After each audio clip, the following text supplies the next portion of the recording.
ಇವತ್ತು ನಮ್ಮ ಪ್ರತಿನಿಧಿಗಳು ಆಯಾ ಭಾಗದ ಜನರ ನಿರೀಕ್ಷೆಯನ್ನು ಮಾತನಾಡಿಸುವಂಥ ನಿರೀಕ್ಷೆಗಳ ಬಗ್ಗೆ ತಿಳಿದುಕೊಳ್ಳುವಂಥ ಕೆಲಸಗಳನ್ನು ಮಾಡ್ತಿದ್ದಾರೆ. ಇನ್ನೇನು ಕೇವಲ 1 ಗಂಟೆ ಮಾತ್ರ ಬಾಕಿ ಇದೆ ಸಿದ್ದರಾಮಯ್ಯವರ ಬಜೆಟ್ ಮಂಡನೆಗೆ. 10:15ಕ್ಕೆ ಬಜೆಟ್ ಮಂಡನೆಯನ್ನು ಮಾಡಲಿದ್ದಾರೆ. ಸೊ ನೋಡಿ, ಮಂಡ್ಯ, ಮಂಗಳೂರು ಆಯಾ ಭಾಗದಲ್ಲಿ, ಜೊತೆಗೆ ಕಲಬುರಗಿ, ಜೊತೆಗೆ ಬೆಳಗಾವಿ ಭಾಗದಲ್ಲಿ ಜನರ ನಿರೀಕ್ಷೆ ಏನು ಅನ್ನೋದನ್ನು ತಿಳ್ಕೊಂಡ್ವಿ. ಈಗ ಬೀದರ್ ಜನರ ನಿರೀಕ್ಷೆ ಏನು ಅನ್ನೋದ್ರ ಬಗ್ಗೆ ಅಲ್ಲಿನ ಜನರ ನಮ್ಮ ಪ್ರತಿನಿಧಿ ಮಲ್ಲಿಕಾರ್ಜುನ್ ಮರಕಳ್ಳಿ ಮಾತಾಡ್ತಾರೆ. Mallikarjun, over to you.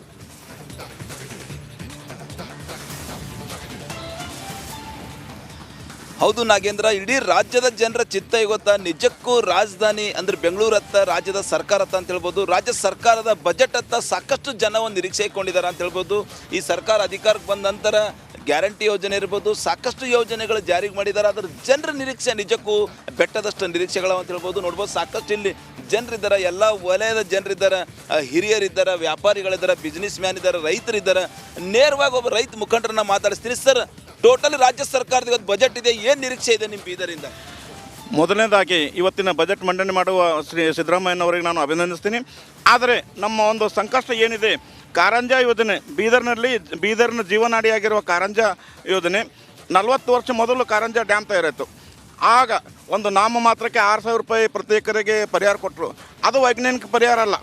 ನಾವು ಕೇಳ್ತಿರೋದು 40 ವರ್ಷದ ಹೋರಾಟ ಮಾಡ್ತಾ ಇದ್ದೆವು. ವೈಜ್ಞಾನಿಕ ಪರಿಹಾರ ಒಂದು ಎಕರೆಗೆ 25 ಲಕ್ಷ ಕೊಡಬೇಕಂತ ನಾವು ಕೇಳ್ತಾ ಇದ್ದೆವು. ನಿಮ್ಮ ನಿರೀಕ್ಷೆ ಇದೆ ಪರಿಹಾರ? ಹೌದು, ಕೊಡಬೇಕು ಅವರು. ಯಾಕಂದರೆ ಮೊನ್ನೆ ಉಪಮುಖ್ಯಮಂತ್ರಿಗಳು ನಮಗೆಲ್ಲ ಕರೆದು ಬೆಳಗಾವಿನಲ್ಲಿ ಕರೆದಲ್ಲಿ ಮೀಟಿಂಗ್ ಮಾಡಿದ್ರು, ಆಶ್ವಾಸನೆ ಕೊಟ್ಟರು, ನಾವೊಂದು ಸಮಿತಿ ಮಾಡ್ತೇವೆ, ನಿಮಗೆಲ್ಲ ಪರಿಹಾರ ಕೊಡ್ತೇವೆ ಅಂತ. ಇನ್ನೂವರೆಗೆ ಆಗಿಲ್ಲ. ಅವ್ರದ್ದು ಕಾರ್ಯರೂಪಕ್ಕೆ ತರಬೇಕು. ಇಲ್ಲ ಹೋದ್ರೆ ಸಾಕಷ್ಟು ಗ್ಯಾರಂಟಿಗಳ ಯೋಜನೆ, ಗ್ಯಾರಂಟಿಗಳ ಜಾರಿ ಇವೆ ರಾಜ್ಯದಲ್ಲಿ. ಏನು ನಿರೀಕ್ಷೆ ಇದೆ ಬಜೆಟ್ ಮೇಲೆ ನಿಮ್ಮದು ಹಿರಿಯರಾಗಿ? ಗ್ಯಾರಂಟಿಗಳೇನು ಚೆನ್ನಾಗಿದೆ, ಆದರೆ ಅದಕ್ಕೆ ಸಂಪನ್ಮೂಲ ಕ್ರೋಢೀಕರಣ ಮಾಡಿ ಇದೇ ರೀತಿ ಅವರು ಜಿಲ್ಲೆಗೆ ಏನು ಬೇಕು ಸರ್? ಏನು ನಿರೀಕ್ಷೆ ಮಾಡ್ತೀರಿ ಜಿಲ್ಲೆಗೆ ಮುಖ್ಯವಾಗಿ ಅಂತಂದರೆ ರೈತರಿಗೆ ಸಾಲ ಮನ್ನಾ, ಆಮೇಲೆ ಇನ್ನೊಂದು ಅವರಿಗೆ ಮನೆಗಳ ವಸತಿ ಸೌಕರ್ಯ ಒದಗಿಸಬೇಕು. ಜಿಲ್ಲೆಗೆ ನೀರಿನ ಕೊರತೆ ಆಗಲೇ ಸ್ಟಾರ್ಟ್ ಆಗಿದೆ. ಆಮೇಲೆ ಮಳೆ ಅಭಾವದಿಂದ ಬೀದರ್ ಜಿಲ್ಲೆಯಿಂದ ಪ್ರವಾಸೋದ್ಯಮಿಗೆ ಭಾಳ ನಿರೀಕ್ಷೆಗಳಿದೆ. ಇಲ್ಲಿ ದೊಡ್ಡ ದೇವಸ್ಥಾನ ಪಾಪನಾಶ ಆಗಲಿ, ಗುರುದ್ವಾರ, ನರಸಿಂಹಜರ ಇದೆ. ಅದಕ್ಕೆ ಪ್ರವಾಸೋದ್ಯಮ ಅವತ್ತಿಗೆ ಉತ್ತೇಜನ ಕೊಟ್ಟು ಅದಕ್ಕೆ ಮೂಲ ಸೌಲಭ್ಯ ಮಾಡಿಕೊಡ್ಬೇಕು ಸರ್ಕಾರದಿಂದ. ಯಾತ್ರಿ ನಿವಾಸ ಇಲ್ಲ, ಇಲ್ಲಿ ಯಾತ್ರಿ ನಿವಾಸ ಅಂಥದ್ದು ಮಾಡಿದ ಪ್ರವಾಸೋದ್ಯಮ ಹೆಚ್ಚಿಗೆ ಇದು ಅಭಿವೃದ್ಧಿ ಆಗುತ್ತೆ. ಸೊ ಸರ್, ಏನು ನಿರೀಕ್ಷೆ ಮಾಡ್ತೀರಿ ಈ ಬಜೆಟಲ್ಲಿ? ಏನಿದೆ ನಿರೀಕ್ಷೆ? ಇವಾಗ ನಮ್ಮ ಬೀದರ್ ಜಿಲ್ಲೆಯಲ್ಲಿ ಅನುಭವ ಮಂಟಪ ಕೆಲಸ ನಡೀತಾ ಇದೆ. ಆ ಅನುಭವ ಮಂಟಪ ಬೇಗ ಆಗಬೇಕಾದ್ರೆ ತಾವು ಬಜೆಟನ್ನು ಹೆಚ್ಚು ಇದರಲ್ಲಿ ಕೊಡಬೇಕಾಗಿ, ಹಾಗೂ ಬಂದ ಪ್ರವಾಸಿಗರಿಗೆ ತಾಣವನ್ನು ಆಗಲು ಎಲ್ಲ ಹೆಚ್ಚಿನ ಸೇವೆ ಮಾಡಬೇಕಾಗಿ ವಿನಂತಿ. ಸರ್, ಈಗ ಮಳೆ ಬರೀ ಭೀಕರ ಬರದ. ಇವತ್ತು ಆಲ್ರೆಡಿ ಏನದ ಬಾವಿಗಳೆಲ್ಲ ಬತ್ ನಡೆದಾವು, ಕೆರೆಗಳೆಲ್ಲ ಒಣಗಿ ನಡೆದಾವ, ರೈತರು ಸಾಕಷ್ಟು ಸಂಕಟದಲ್ಲಿದ್ದಾರೆ. ಏನು ನಿರೀಕ್ಷೆ ಮಾಡ್ತೀರಿ ಇಂಥ ಸಂದರ್ಭದಲ್ಲಿ ಸರ್ಕಾರದಿಂದ? ಏನು ಹೇಳ್ತೀರಿ? ಈಗ ಸರ್, ಬೀದರ್ ಜನತೆಗೆ ಇನ್ನೂ ಕುಡಿಯೋ ನೀರಿನ ವ್ಯವಸ್ಥೆಯನ್ನು ಮಾಡಬೇಕು ಸರಿಯಾಗಿ. ಮತ್ತು ಇದು ನಮ್ಮೇನು ಬೀದರ್ ಜಿಲ್ಲಾ ಸಂಕೀರ್ಣ ಅದಲ್ಲ, ಇದು ಪದೇ ಪದೇ ನೆನೆಗುದಿಗೆ ಬೀಳುತ್ತೆ. ಇದು ಇವತ್ತಿನ ತನಕ ಯಾರೂ ಕ್ರಮ ಕೈಗೊಳ್ತಾರೆ. ಇದು ಒಂದು ಏನದ ಆದಷ್ಟು ಜಲ್ದಿ ಶೀಘ್ರ ಮಾಡಬೇಕಂತೇಳಿ ನಮ್ಮದು ಇದು ಆಗ್ರಹ ಇದೆ ಸರ್. ಸರ್, ಏನು ನಿರೀಕ್ಷೆ ನಿಮಗೆ? ಸರ್, ಬೀದರ್ನಲ್ಲಿ ಪ್ರವಾಸೋದ್ಯಮಕ್ಕೆ ಹೆಚ್ಚು ಒತ್ತು ಕೊಡಬೇಕಂತೇಳಿ ಕೇಳ್ಕೊಳ್ತೀನಿ. ವ್ಯಾಪಾರಿಗಳದ್ದು ಬಿಸ್ನೆಸ್ ಟೋಟಲಿ ಏನೇನು ಡೆವಲಪ್ ಆಗಬೇಕು ಜಿಲ್ಲೆ ನಿಮ್ಮ ಪ್ರಕಾರ? ಈ ಬಜೆಟಲ್ಲಿ ಏನು ನಿರೀಕ್ಷೆ? ಇವು ಕೈಗಾರಿಕೆ ಹೆಚ್ಚು ಸ್ಥಾಪನೆ ಆಗಬೇಕು, ಎಲ್ಲ ಕಾರ್ಮಿಕ ಬಂಧುಗಳಿಗೆ ಕೆಲಸ ಸಿಗಬೇಕಂತೇಳಿ. ಸರ್, ಇಲ್ಲಿ ನಮ್ಮ ಆದರಣೀಯ ಸಿದ್ದರಾಮಯ್ಯ ಅವರು ಏನು ಬಜೆಟ್ ಮಂಡನೆ ಮಾಡ್ತಾ ಇದ್ದಾರಲ್ಲ, ನಮ್ಮ ಬೀದರ್ ಜಿಲ್ಲೆ, ನಮ್ಮ ಬೀದರ್ ಕರ್ನಾಟಕದ ಕಿರೀಟ. ಈ ಕಿರೀಟಿನಲ್ಲಿ ಯಾರೂ ಡೆವಲಪ್ಮೆಂಟ್ ಮಾಡ್ತಾ ಇಲ್ಲ. ಇಲ್ಲಿ ಸಮಸ್ಯೆಗಳು ಇದೆ, ನಿರುದ್ಯೋಗ ಇದೆ, ಮತ್ತು ರೈತರಿಗೆ ಏನದ ಸಾಲ KPC ನಮ್ಮ ಸೊಸೈಟಿಲಿಂದ 1 ಲಕ್ಷ ಪರ್ ಎಕರ್ ಕೊಡ್ತೆ ಅಂತ ಅವ್ರು ವಚನ ಕೊಟ್ಟಿದ್ದಾರೆ. ಅವ್ರು ಏನು ಕೊಟ್ಟಿದ್ದಿಲ್ಲ. ಮತ್ತು ನೀರಿನ ಭಾಳ ಸಮಸ್ಯೆ ಇದೆ ಇಲ್ಲಿ. ಮತ್ತು ಪೌರ ಕಾರ್ಮಿಕರು ಯಾರು ಸ್ವಚ್ಛತೆ ಮಾಡ್ತಾ ಇಲ್ಲ. ಅವ್ರಿಗೇನು ಡೆವಲಪ್ ಸಚಿವರೇ ಬೀದರ್ ಜಿಲ್ಲೆಯವರು ಇದ್ದಾರಲ್ಲ ಸರ್, ಅವ್ರು ಏನು ಕೆಲಸ ಮಾಡ್ತಾ ಇಲ್ಲ. ಅವ್ರು ಏನು ಕೆಲಸ ಬರೀ ನಮ್ಮ ಆದರಣೀಯ ಈಶ್ವರ್ ಖಂಡ್ರೆ ಅವರು ಕೆಲಸ ಮಾಡ್ತಾ ಇದ್ದಾರೆ. ಬಟ್ ಅವರು ಈ ಭಾಗಕ್ಕೆ ಒಂದು ಫಾರೆಸ್ಟ್ ಡಿಪಾರ್ಟ್ಮೆಂಟ್. ಸರ್, ಇಲ್ಲಿ ಮೇನ್ ಪ್ರಾಬ್ಲಮ್ ಅಂದ್ರೆ ಇಲ್ಲಿ ಏನಿದೆ ಬೀದರ್ಕಂದ್ರೆ ಒಂದು ಮಿನಿ ವಿಧಾನಸೌಧ ಬೇಕಾಗಿದೆ ಇಲ್ಲಿ. ಅದು ಒಂದು, ಯಾಕಂದ್ರೆ 10 ವರ್ಷ 15 ಎಲ್ಲ ತಾಲೂಕದಲ್ಲಿ ಇವೆ ಮಿನಿ ವಿಧಾನಸೌಧ, ಬೀದರ್ದಲ್ಲಿ ಇಲ್ಲ. ಯಾಕೆ ರಾಜಕಾರಣಿಗಳ ಇಚ್ಛಾಶಕ್ತಿ ಇಲ್ಲ? ಈ ಇಚ್ಛಾಶಕ್ತಿ ಅಂತಿಲ್ಲ, ಇಲ್ಲ. ಮೇನ್ ಅಂತಂದರೆ ದುಡ್ಡಿನ ಕೊರತೆ ಅಂತ ಇಲ್ಲ. ಸರ್ಕಾರ ಇದೆ, ಸರ್ಕಾರದಲ್ಲಿ ಒಂದು 5 ನಿಮಿಷದಲ್ಲಿ ಅವರು ಇದು ಮಾಡ್ಬೋದು. ನಾವು ಈ ಬಜೆಟ್ದಲ್ಲಿ ಸಿದ್ದರಾಮಯ್ಯನವ್ರಿಗೆ ಭಾಳ ಅನುಭವ ಇದೆ.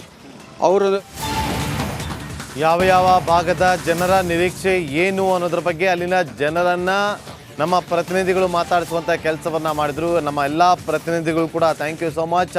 ನೋಡಿ, ಇನ್ನೇನು 1 ಗಂಟೆ ಮಾತ್ರ ಬಾಕಿ ಇರುವಂಥದ್ದು. ಸಿದ್ದರಾಮಯ್ಯವರು ಆಗಮಿಸ್ತಾರೆ, ಮಹತ್ವದ ಬಜೆಟನ್ನು ಘೋಷಣೆ ಮಾಡ್ತಾರೆ ಎನ್ನುವ ಕುತೂಹಲ, ನಿರೀಕ್ಷೆ ಎಲ್ಲವೂ ಕೂಡ ಇದೆ. ಸೊ ಈ ವಿಚಾರಕ್ಕೆ ಸಂಬಂಧಪಟ್ಟಂತೆ ಎಲ್ಲ ಪಕ್ಷದ ವಕ್ತಾರರು ಏನು ಹೇಳ್ತಾರೆ, ತಜ್ಞರು ಏನು ಅಭಿಪ್ರಾಯವನ್ನು ವ್ಯಕ್ತಪಡಿಸ್ತಾರೆ, ಇವತ್ತಿನ ಬಜೆಟ್ಗೆ ಸಂಬಂಧಪಟ್ಟಂತೆ ಎಲ್ಲ ಇಂಚಿಂಚು ಮಾಹಿತಿಯನ್ನು ಮುಂದಿನ ಹಂತದಲ್ಲಿ ಮತ್ತೆ ನಿಮ್ಮ ಮುಂದೆ ಇಡ್ತಾ ಹೋಗ್ತೀವಿ. ಈಗ ಸಣ್ಣ ಬ್ರೇಕ್ ಆದಮೇಲೆ ಸುದ್ದಿ ಮುಂದುವರಿಯುತ್ತೆ. ಈ ಬಾರಿಯ ಬಜೆಟ್ ಮಂಡನೆ ವೇಳೆ ಪಂಚ ಗ್ಯಾರಂಟಿಗಳಿಗೆ ಹಣ ಹೊಂದಿಸುವುದು ಸಿಎಂಗೆ ದೊಡ್ಡ ಸವಾಲಾಗಿದೆ. 2023-24 ಸಾಲಿನಲ್ಲಿ ಪಂಚ ಗ್ಯಾರಂಟಿಗಳಿಗೆ 38,000 ಕೋಟಿ ಅನುದಾನ ಬೇಕಾಗಿತ್ತು. ಆದರೆ 2024-25ನೇ ಸಾಲಿನಲ್ಲಿ ಸುಮಾರು 58,000 ಕೋಟಿ ಮೀಸಲಿಡುವ ಅನಿವಾರ್ಯತೆ ಇದೆ. ಇಷ್ಟೊಂದು ದೊಡ್ಡ ಪ್ರಮಾಣದ ಹಣ ಹೊಂದಿಸುವುದೇ ಕಾಂಗ್ರೆಸ್ ಸರ್ಕಾರಕ್ಕೆ ಅತಿ ದೊಡ್ಡ ಸವಾಲಾಗಿದೆ. ಗ್ಯಾರಂಟಿಗಳಿಗೆ ಹಣ ಹೊಂದಿಸುವುದೇ ಸವಾಲು.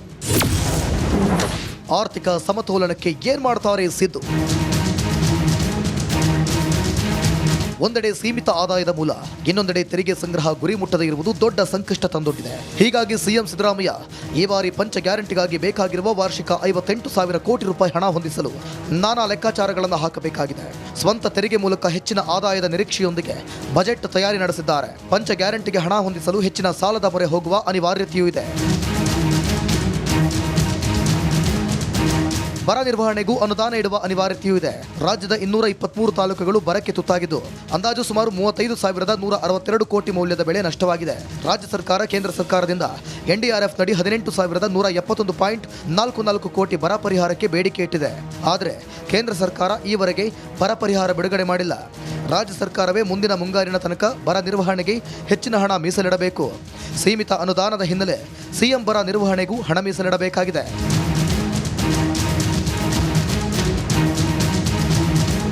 ಇನ್ನು ಗುತ್ತಿಗೆದಾರರಿಗೆ ಬಾಕಿ ಉಳಿಸಿಕೊಂಡಿರುವ ಸಾವಿರಾರು ಕೋಟಿ ಬಾಕಿ ಬಿಲ್ ಕಾಂಗ್ರೆಸ್ ಸರ್ಕಾರಕ್ಕೆ ದೊಡ್ಡ ತಲೆನೋವಾಗಿ ಪರಿಣಮಿಸಿದೆ. ಎತ್ತ 2024-25ನೇ ಸಾಲಿನಲ್ಲಿ ರಾಜಸ್ವ ವೆಚ್ಚ ಗಣನೀಯವಾಗಿ ಏರಿಕೆಯಾಗಲಿದೆ. ಮಧ್ಯಮಾವಧಿ ವಿತ್ತೀಯ ಯೋಜನೆಯ ಪ್ರಕಾರ 2024-25ರಲ್ಲಿ ರಾಜ್ಯದ ಅಂದಾಜು ರಾಜಸ್ವ ವೆಚ್ಚ ಸುಮಾರು 2,50,000 ಕೋಟಿ ರೂಪಾಯಿ ತಲುಪಲಿದೆ. ಎಷ್ಟು ದೊಡ್ಡ ಪ್ರಮಾಣದ ರಾಜಸ್ವ ವೆಚ್ಚ ಗಮನದಲ್ಲಿಟ್ಟುಕೊಂಡು ಸಿಎಂ ಅಭಿವೃದ್ಧಿ ಪೂರಕ ಬಜೆಟ್ ಮಂಡಿಸಬೇಕಾಗಿದೆ. 2024-25ರಲ್ಲಿ ಬಡ್ಡಿ ಪಾವತಿಯೇ ಅಂದಾಜು ಸುಮಾರು 37,400 ಕೋಟಿ ರೂಪಾಯಿ ಬೇಕಾಗಲಿದೆ.